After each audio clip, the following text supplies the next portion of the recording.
Lakers' Luka Doncic offers honest advice to young players inspired by his game. Luka Doncic delivered one of his most complete performances of the season Friday night, and the stat line only told part of the story. Doncic recorded a triple-double before halftime as the Los Angeles Lakers built a massive early lead and never looked back in a 142-111 win over the Washington Wizards, per ESPN. He finished the night with 37 points, 13 assists, and 11 rebounds, but the milestone came early. By the end of the second quarter, Doncic already had 26 points, 11 assists, and 10 rebounds, with a final rebound arriving in the closing second of the half. The Lakers entered the locker room up 77-48, and the game stayed out of reach the rest of the way. According to Sport Radar, the last time a player posted a first-half triple-double was December 5th, when Jalen Johnson accomplished a feat for the Atlanta Hawks.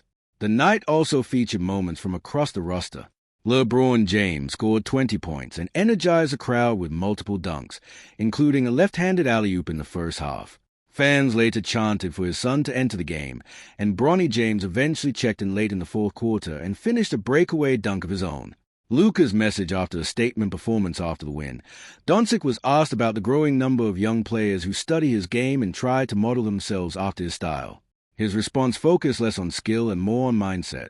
"I'm bad at advices, guys," Doncic said in his post-game interview. "If that's fun, obviously you got to work very hard to get here. It's not going to be easy. A lot of people are going to stay in your way. But if you really want this, you got to enjoy it and you got to focus really hard on it." The advice came on a night when Doncic once again controlled the pace from start to finish. Despite entering the game listed as questionable with ankle soreness after an awkward landing early in the week, he started and showed no visible limitations as the Lakers dictated the flow early. The performance reinforced why he remains firmly in the MVP conversation, particularly with the ease he created scoring chances for both himself and teammates during the opening half. Wizards, short-handed on night of back-to-back Washington, entered the matchup coming off an emotional win over the Milwaukee Bucks on John Wall's celebration night, but struggled to match the Lakers' energy on the second night of a back-to-back, MSN reports. Injuries played a major role, most notably Trey Johnson's ankle sprain. Bob Carrington started in his place and provided a bright spot, finishing with 15 points, for made 3-pointers on 8 attempts, 6 assists, and 2 steals. Turnovers proved costly, however, as Carrington committed 5 in the loss. DeAndre Ayton led the Wizards with 28 points and 13 rebounds while shooting 12 of 14 from the field, but the deficit was too large to overcome. The Lakers shot 61% overall and maintained control throughout.